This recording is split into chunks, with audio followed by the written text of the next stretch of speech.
It's really nice to be able to just have a half an hour to chat to you this Wednesday lunchtime a little bit about sociology. And the title Sociology in the World, I've specifically chosen that because I'm kind of on a mission. I want people to feel as passionate about my discipline as I do, and I think part of that is getting people to understand what sociology is, but perhaps even more importantly, how sociology has a role in the real world. Because you know, I'm surmising that some of you might have this experience if you've been studying sociology. Sometimes we have to work a little bit harder to tell our family, our friends, what it is that we're doing when we're studying sociology. It's not as straightforward as saying, oh, well, I'm studying nursing or I'm studying law. And so sometimes I think we have to work a bit harder to get people to understand what it is and also to understand its value as a subject as well.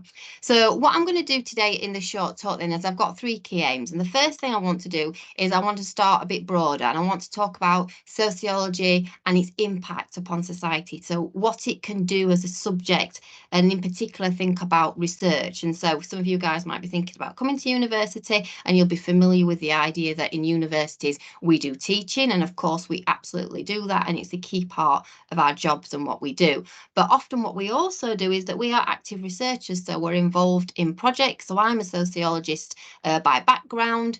I'm a health sociologist in particular, and so I tend to do research around medical issues. But the idea is that we do research that has some value that can create change in the world. So I just want to talk to you a little bit about sociology and its impact there. And then I'm going to move on. It has an impact in terms of developing sociologists. So some of you may already be studying sociology or you're thinking about studying sociology. And I want you to understand some of the skills that you will develop as part of that training. Because again, I think it's quite tricky for us to understand sometimes how subjects like sociology fit within the job market. But actually, I'm going to talk to you today about a whole variety of skills that sociologists develop as part of their training, and, to try and underline the importance of those skills in the contemporary workplace. So I'll go on and doing that. And then finally, I'm going to finish up with just spending a little bit of time talking to you about some of the key sectors or the areas of employment that sociology graduates are particularly well placed to enter. And so, yes, I hope by the end of this half an hour, you feel, you feel a bit more kind of aware of the broadness of sociology's contribution to society.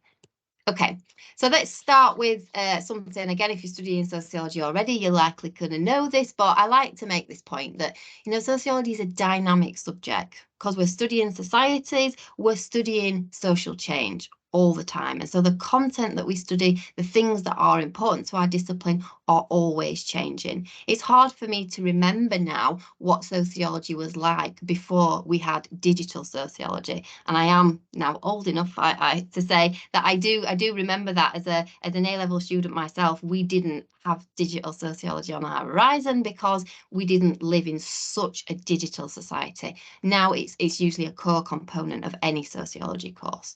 And so what we need to think about when we think about sociology and we think about becoming sociologists are that we are people who develop skills that are around being able to understand how dynamic society is and how society changes, and therefore how we can respond as human beings to create better societies within those changes. Yeah, so what sociologists are often focusing on doing is finding explanations or solutions for different social challenges. And I just want to go through what a few of these might be with you if you think about in terms of contemporary social challenges then.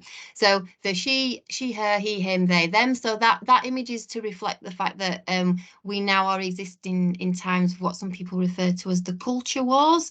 But essentially they're about gendered identities and the idea of who people are, how they identify. Is gender and sex far more fluid than we might normatively think about them in society. So these are challenges and issues, and we've got a lot of activism going on in this area in our society, and this is something that sociologists are studying and trying to understand. Things like COVID-19, pandemics, massive implications for us as a human race in terms of our health, but also the social fabric. How do we recover from the collective trauma of COVID-19, all those losses, all that grief, the fear How are we managing that? And so sociologists have a key role to play in understanding how we can move forward as a society, a global society, where the threat of pandemic is becoming, ever more likely to be a part of our day-to-day lives. The purse image, or the cost of living crisis, we are living in particularly difficult times. Austerity seems to have been around for, well, decades. It just feels like, that things are very difficult for people. And of course, sociologists are interested in understanding how issues of inequality, material deprivation, how they impact people's lives. And so, we need sociologists to understand things that are happening around economics and the cost of living. We've got an image of somebody doing a protest, so as I've said, social movements, activism, a key part of what we study. And then I've got some images around wind farms and the little polar bear. So climate change, it might seem like that's something to do with the natural world, and maybe that's for geologists or people who do biology, but actually we need social scientists, we need sociologists, so we can understand how meaningful these things are in people's lives, how people are acting to maybe recycle, or how they connect with climate change debates. So we need to understand those things at a social level as well. And then finally, I've already talked a little bit about kind of the digital revolution and the massive sort of impact that things like social media have had on our interactions, our sense of identity, the ways that we can connect globally. So these are all key social challenges. Often they're global, that connect us, and that they're the kind of the bread and butter, if you like, of sociology, and what you would be studying if you came to study sociology at university. And just wanted to just linger on a little example, just in case you're not convinced enough by what I've said so far. If we think about COVID-19 then, and pandemics more generally, what kind of sociological questions can we ask about that? How could we do research that helps us to understand and move forward as a society, to be more resilient against pandemics and those kinds of things? So these are just some questions that I thought about that sociologists would definitely be able to kind of pose and try and answer through their research. So we know that particular groups in society, so people from BAME groups and certain ethnic backgrounds, were disproportionately affected by COVID-19. What we know is that it exacerbated existing health inequalities within our society. And so there's lots of work going on around, inequalities and health and the implications for things like pandemics as well, and they're very much sociological issues. How is the pandemic shaping our understanding of disability? So there was quite a lot of articles, some of it in the press, but certainly in the academic community, where people were trying to understand what the pandemic did in terms of how we think about people with different bodies, and were certain lives more worthy of having a ventilator than other lives. And we were in an awful situation where some medics were saying that maybe they were going to have to prioritise certain people over other people to receive life-saving treatment. And so again, thinking about societally, culturally, socially, what some of that meant, there's a lot of reflection to go on there. And again, sociologists are key. We want to understand things like, people's attitudes towards vaccination, so why certain individuals may have taken up the opportunity to get a jab and others didn't. Things around social media coverage, how did that, kind of traditional media or social media, how did that affect people's attitudes to social distancing? How much did they believe the information that they were being told by official sources? How much did they rely on unofficial sources for information?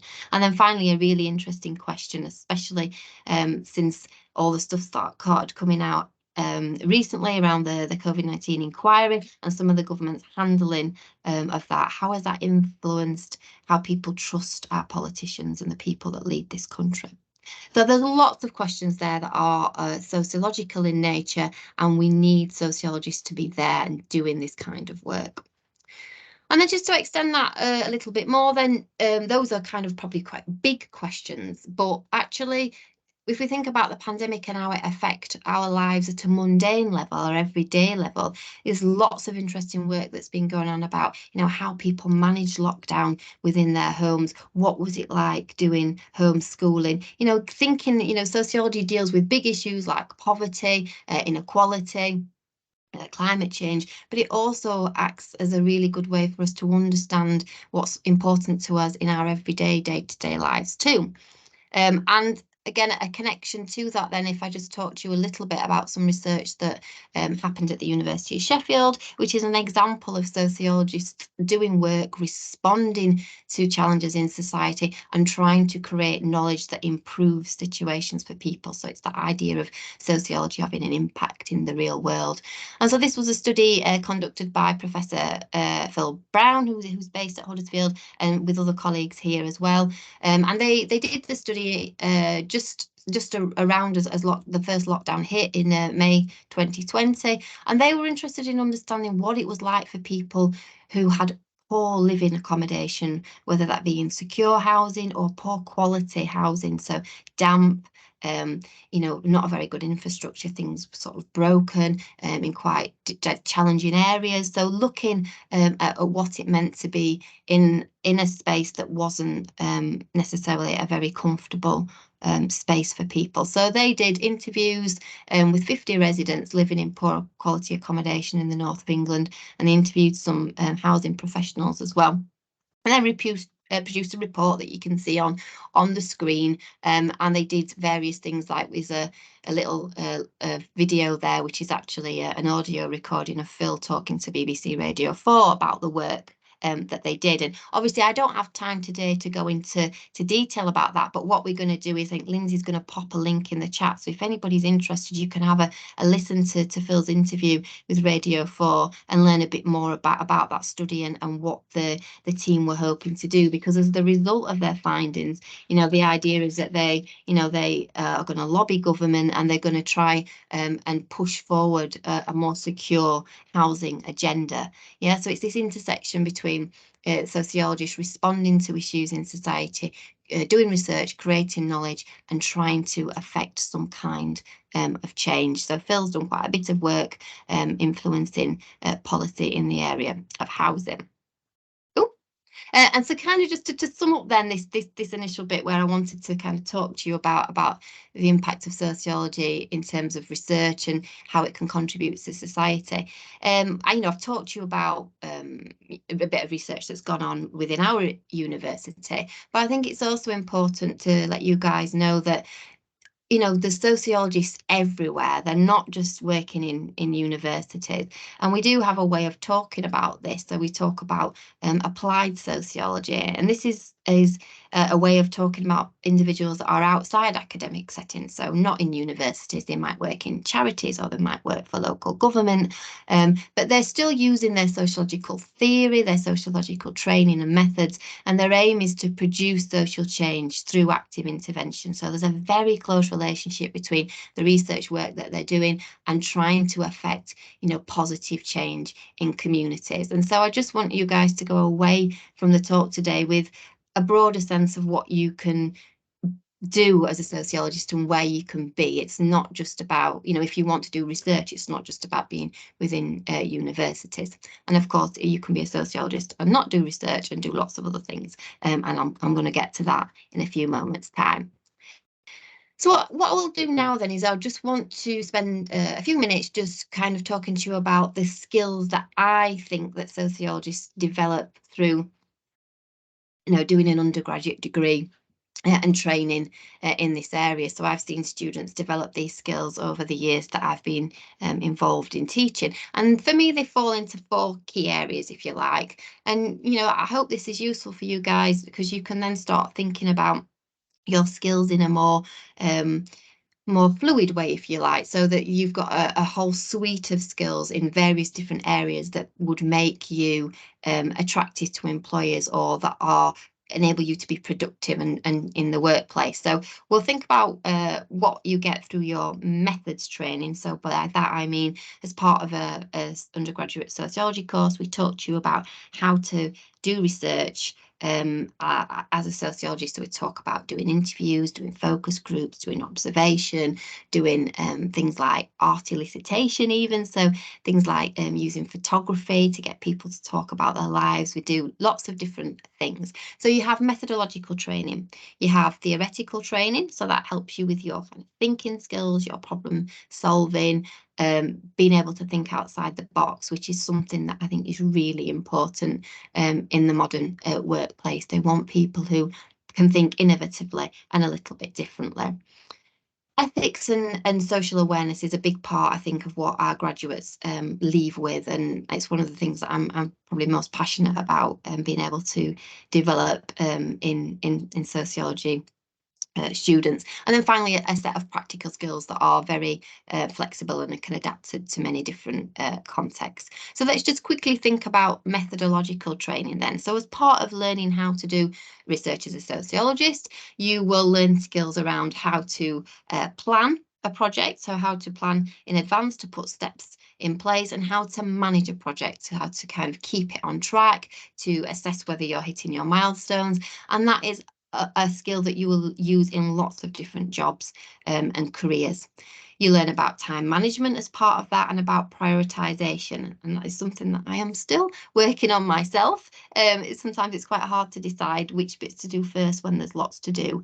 And again, thinking about being able to put a research project together and work towards an end goal helps you with those kinds of skills. What we do quite a lot as sociologists is we will read information about other studies, about other ideas and theories, and so we become really good at working out how to acquire information. So that's how to look for literature or look for reports, look for information, and then how we can process it and use that. So that might be kind of reading it and summarizing it, or using it to inform developing a research question. So this relationship between finding information and being able to do stuff with it. It teaches you how to handle information securely. So again, if you lots of organisations, you might have heard about stuff like data protection. It's a really big issue, and you learn some of that as part of your methods training, how to hold people's information securely and to look after it. And we also, as sociologists, learn how to analyse data as well. So how to look at things in depth and look for patterns and trends and ideas. And again, that's a valuable skill that you would use in many different kinds of work contexts. The critical thinking bit then, so again, if you're studying sociology already, you'll know that we have various social theories that help and give us frameworks to think about key experiences and things in society. And so your theoretical training as a sociology student will enable you to, as I said previously, do what we call critical thinking. And what I mean by that is being able to think outside the box, being able to think a bit differently, being able to ask questions, not take information on face value and for granted. Again, really important skills if you want to work in an industry where you're likely to need to be creative and to be able to think about different solutions from different angles. I did just want to mention one thing in familiar, which might seem a little bit obscure on the slide, and this is something called defamiliarizing the familiar, which I think sociologists in particular are really good at doing. Because part of your training as sociologists, you are studying your own everyday life. You are studying the things that you live and breathe as part of your day-to-day. So as a medical sociologist, when I go to see the GP or I have a hospital appointment, it's a very interesting experience, because I'm deconstructing what is happening in that context because of my training. And as sociologists, you learn to make strange the things that you take for granted in everyday life. So some of the things that we do with you is encourage you to think about, getting on public transport and breaking that down and making it strange, and looking at some of the things that might be going on there, some of the unspoken rules, like, if there's only one person on the bus, you can't go and sit next to that one person because it'll freak them out. So we look about things like the interaction order and the unsaid and unspoken rules in society, and we make them kind of strange, and so we can analyze them and look at them. Ethics and awareness then, so obviously through studying issues around social justice and inequality, you will develop a really rounded understanding of local and global issues and a particular awareness of things to do with equality, diversity and inclusivity. And these are obviously really important agendas, and often they're a key part of being within a workplace. Individuals who understand these issues and have the skills to be collegiate, inclusive employees is really important. And that's embedded throughout sociology training. A sense of civic responsibility, so understanding the social fabric and your place within it. Hopefully a sensitivity and compassion as well. We touch on quite tricky subjects and not everybody agrees on those. So if you think about things like we do a module here at Huddersfield around human rights, and we might cover issues like assisted dying. And people have different opinions about those things. So being part of our student community in sociology is learning to be sensitive and compassionate and tolerating views that might not be the same as ours. And again, you know, you don't need me to tell you that that is obviously something that would be valuable in any career context. And then finally, and I've got an eye on the time, so I'll scootle on a bit, but you'll also develop a set of practical skills, which are things that are particularly transferable to different contexts.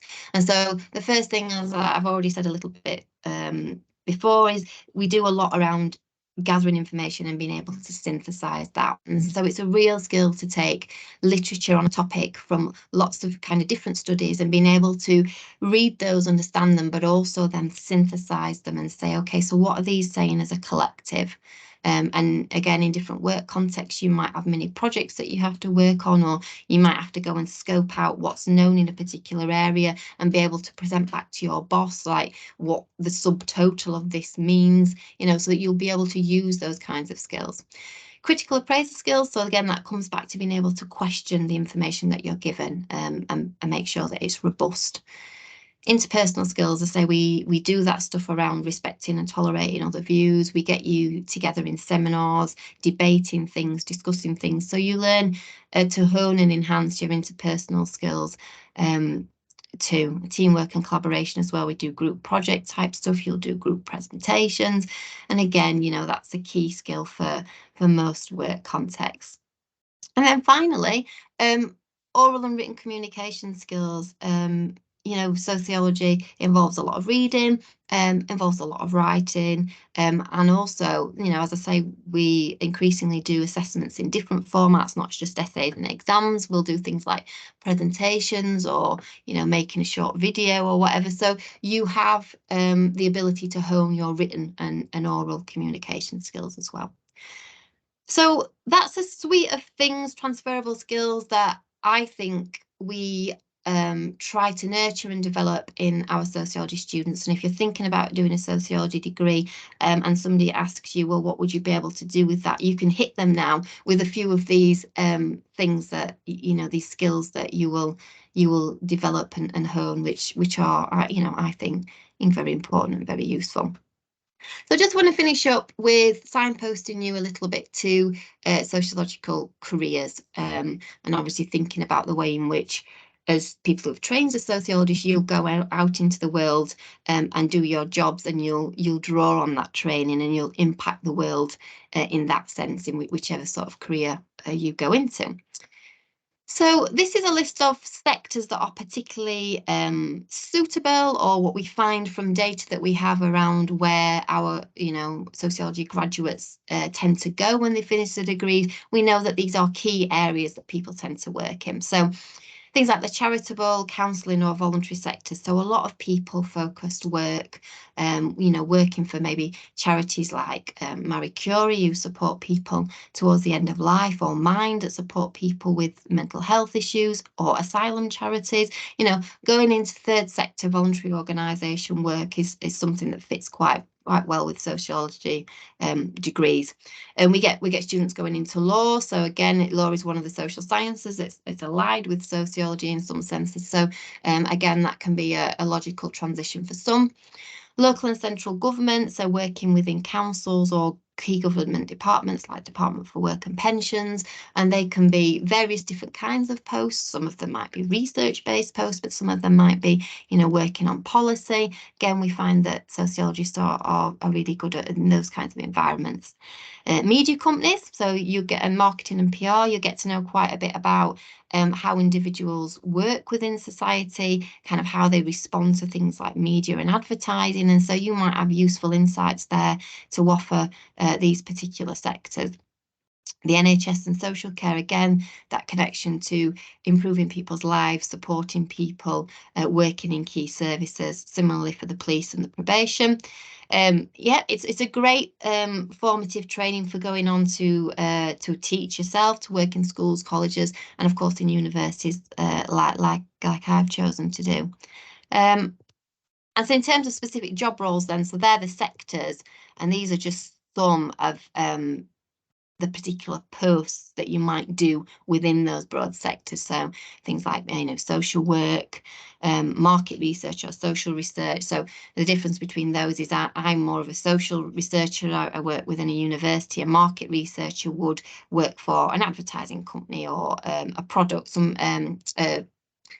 like I can't think, like a supermarket or somebody that sells products, and you want to use research to understand what people buy and why, or what people's attitudes are towards certain things. So, and you don't just have to be a researcher in universities. Data analysts, so maybe crunching data in places like the NHS, working in HR, which is obviously about supporting people in employment, or doing other kind of advice related roles, charity officer, community work, youth work, policy analyst, journalism. Again, lots of writing skills and good researching skills that you can apply there. SENCO, special educational needs coordinators in schools. So again, having that understanding of issues around inclusivity, and fair access to education and things like that for all. So again, this is just a selection to give you a flavour of some of the roles that we think are particularly suited to sociology graduates. And then just to wrap up then, I want to just very quickly just tell you about what we do at Huddersfield. Obviously, you may be, looking at other places, and I, advise you that you do that and you find the course that works best for you. But, what we do here is we currently offer 3 sociology related courses. They're all full time. They're all taught from our friendly town centre campus. And I think one thing that I would say about Huddersfield is that it has a smaller, more local community feel than maybe some of the bigger universities. And so, if you're somebody who particularly values a kind of the smaller, or wants a bit more of a kind of a family or community feel to your university experience, come and have a look at our campus, come into one of the open days and find out a little bit more. So yeah, so we do a straight sociology course, which is obviously just sociology. We do sociology with criminology, and also something called social science and psychology. And essentially that is quite a bit of sociology combined with psychology. It's also worth saying that we, so myself and my sociology colleagues sit within a division in our school with our lovely colleagues in criminology, and they have a series of criminology courses as well. And so do look out, as part of this online talk series, we'll be doing some talks around criminology and crim courses as well. So if you're interested, do try and tune in for those as well. And then just finally, I just wanted to, again, not got time to talk to you about the whole course structure, but I think Lindsay's going to put a link to Course Finder in the chat. If you want to go on our university website, you can have a look at the courses in a bit more detail, or of course come along to an open day. But these are just some examples of the modules that you would take as part of one of our sociology courses. Now, not sure how much you know about how university courses work, but you have to get so many credits to complete your degree, and that usually happens over 3 years if you're full time. And so each module is worth so many credits, and you'll put your degree course together by studying various different modules, and different sociology courses at different universities will offer different modules.